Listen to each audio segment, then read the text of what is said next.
বছরব্যাপী আমরা গত বছরের সেপ্টেম্বর থেকে এই প্রজেক্টটা ইমপ্লিমেন্ট করছি দেশের বিভিন্ন জায়গায়। আমাদের এই প্রজেক্টের মূল উদ্দেশ্য হচ্ছে দেশের বিভিন্ন প্রত্যন্ত জায়গায় বিভিন্ন শিক্ষা প্রতিষ্ঠানে গিয়ে শিক্ষার্থীদের মধ্যে এবং সাধারণ মানুষের মধ্যে, স্পেশালি মহিলাদের মধ্যে ক্যান্সার কী কারণে ক্যান্সার হতে পারে সেটা প্রতিরোধ করার জন্য কী করা যেতে পারে এবং ক্যান্সার হয়ে গেলে তাদের কী ধরনের স্ক্রিনিং বা ডায়াগনস্টিক অপশন আছে, কী ধরনের ট্রিটমেন্ট অপশন আছে সেগুলো সম্পর্কে পরিচিত করা হচ্ছে আমাদের উদ্দেশ্য। ক্যান্সার নিয়ে মানুষের মধ্যে যে একটা ভীতি আছে যে ক্যান্সার হলেই মারা যেতে হবে, সেই ভীতিটাই আমরা দূর করতে চাই। আমরা একটা ডায়ালগ শুরু করতে চাই যাতে মহিলারা তাদের নিজেদের স্বাস্থ্য নিয়ে সচেতন হয় এবং তাদের আশেপাশের সবাইকে তারা যেন বিষয়টা জানায়।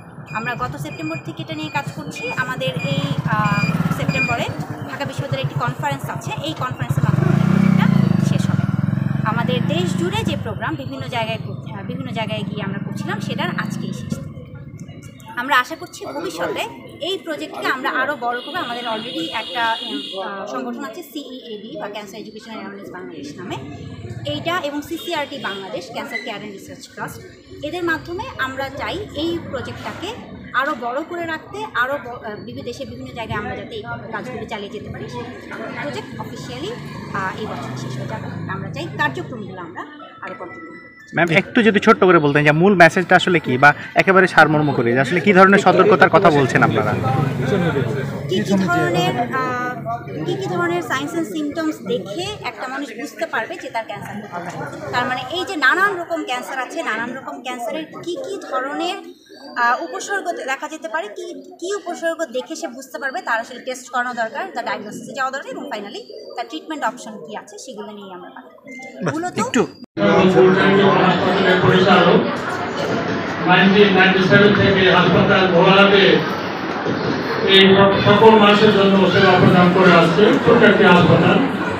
আমরা ঢাকা বিশ্ববিদ্যালয় থেকে BNCU এবং ঢাকা বিশ্ববিদ্যালয় জেনেটিক ইঞ্জিনিয়ারিং এবং টেকনিক্যাল এডুকেশন থেকে তারা যে আসলে একটা চিঠি পাঠায় যে আমরা ক্যান্সার ব্যাপারে সচেতনতা ব্যাপারে একটা এখানে অনুষ্ঠান করতে চাই।